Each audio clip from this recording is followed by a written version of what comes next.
एखाद्या व्यक्तीला नागिन झाल्यानंतर ती अवघ्या 5 ते 10 मिनिटांमध्ये चांगली करता येते,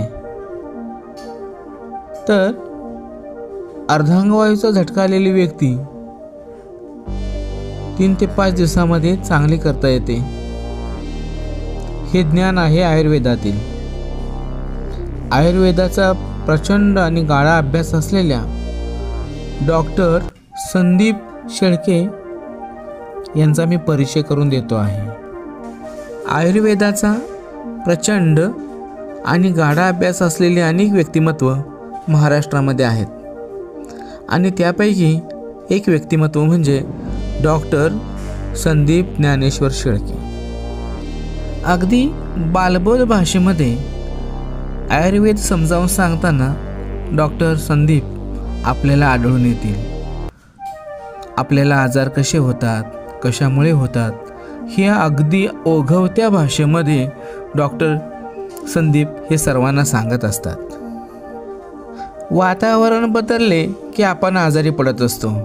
उदाहरणार्थ, उन्हाळा संपला की पावसाळा येतो, पावसाळा संपला की हिवाळा येतो, हिवाळा संपला की उन्हाळा येतो आणि वातावरण बदलल्यामुळे आपण आजारी पडत असतो. त्यावरती डॉक्टर संदीप अगदी रामबाण उपाय म्हणून इतकं छान मार्गदर्शन करत असतात की आपली दिनचर्या कशी असावी, आपला आहार कसा असावा, ऋतुमानानुसार आपण कोणता आहार घ्यावा जेणेकरून आपण आजारी पडणार नाही, याचे सुंदर मार्गदर्शन डॉक्टर संदीप करत असतात. डॉक्टर संदीप म्हणजे आयुर्वेदाला लाभलेली देणगी आहे. त्याने नाशिकमधून आयुर्वेदाची पदवी पूर्ण केली, तर पुण्यामधून पंचकर्माचे शिक्षण घेतले. उन्हाळा संपला की आपल्याकडे पावसाळा सुरू होतो, ज्याला आपण वर्षा ऋतू म्हणून ओळखतो.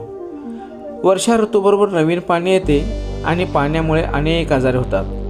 मुदतीचा ताप येतो, पोटाचे विकार सुरू होतात, पाण्यापासून अनेक आजार होत असतात. तर पावसाळ्यामुळे सर्दी, खोकला, ताप, संधिवात आणि इतर त्रास सुरू होतात, त्वचेचे विकार सुरू होतात. तर यावेळी कोणते उपचार घ्यावेत हे डॉक्टर संदीप अगदी ओघवत्या भाषेमध्ये तुम्हाला सांगताना दिसतील. लक्षणानुसार आपण चिकित्सा करून घ्यावी, म्हणजे तपासणी करून घ्यावी आणि त्यानंतर पंचकर्मसुद्धा करून घ्यावे. हे पंचकर्मामध्ये नश्य, रक्तमोक्षण, विरेचन आदी भाग येत असतात. हे केल्याने रुग्ण लवकरात लवकर चांगला होतो. पावसाळ्यामध्ये शक्यतो प्रत्येक व्यक्तीने हलका आहार घ्यावा, ही एक महत्त्वाची बाब डॉक्टर संदीप यांनी नमूद केलेली आहे. पावसाळ्यामध्ये वात वाढत असतो, त्यामुळे आहार बदलावा. कफ वाढत असतो आणि यामुळे आहार चांगला घेतल्यास, आहार हलका घेतल्यास त्याचा परिणाम शरीरावर होत असतो. डॉक्टर संदीप यांना आपण वेगवेगळ्या भागामध्ये भेटणारच आहोत. इथं मी थोडक्यामध्ये आणि बालबोध भाषेमध्ये सांगतो आहे. उन्हाळा आला की आपल्याला उष्णतेचे आजार होत असतात. त्यावेळी जास्तीत जास्त फळांचे सेवन करावे, पाण्याचे सेवन करावे. या साधारणपणे उन्हाळ्यामध्ये डोळ्यांचे आजार, मूत्रमार्गाचे आजार, अर्धशिशी असे आजार होत असतात. त्यामुळे यावेळी साधारणपणे फळांचे सेवन, पाण्याचे सेवन करणे अधिक लाभदायक ठरते. डॉक्टर संदीप म्हणजे साधारण व्यक्तिमत्व, मात्र प्रभावशाली व्यक्तिमत्व.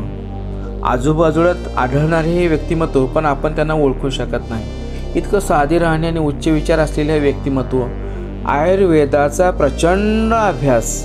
महाराष्ट्रामध्ये त्यांचे अनेक मित्र आहेत आणि कधीकधी मनामध्ये आल्या ते मोफती उपचार करतात. आता थोडंसं पुढे जाऊ. हिवाळ्यामध्ये थंड पदार्थ वर्ज्य करावेत. नेहमीची सर्दी, खोकला, दमा हे आपल्याला थंड पदार्थामुळे होत असतात. त्यामुळे हे पदार्थ वर्ज्य करावेत. केळी, सीताफळ, रामफळ, दही, लोणचे असे पदार्थ सेवन करू नयेत असं त्यांचं म्हणणं. अन्नामध्ये साधारणपणे हिवाळ्यात बाजरीचे सेवन करावे असं त्यांचं म्हणणं आहे आणि आयुर्वेदाला अनुसरूनच ते सांगत असतात. हिवाळ्यात ज्वारी अजिबात खाऊ नये, ती वर्ज्य करावी असं ते अभ्यासातून सांगत असतात. आपण म्हणतो की आजोबाला वर उपचार झाल्यानंतर नातू बरा होतो, मात्र अचूकपणे उपचार करणारे व्यक्तिमत्व म्हणजे डॉक्टर संदीप शेळके. त्यांना जर भेटायचं असेल तर तुम्ही खाली दिलेल्या ईमेल ॲड्रेसवर तुम्ही त्यांच्याशी संपर्क साधू शकता. इथं थांबतो.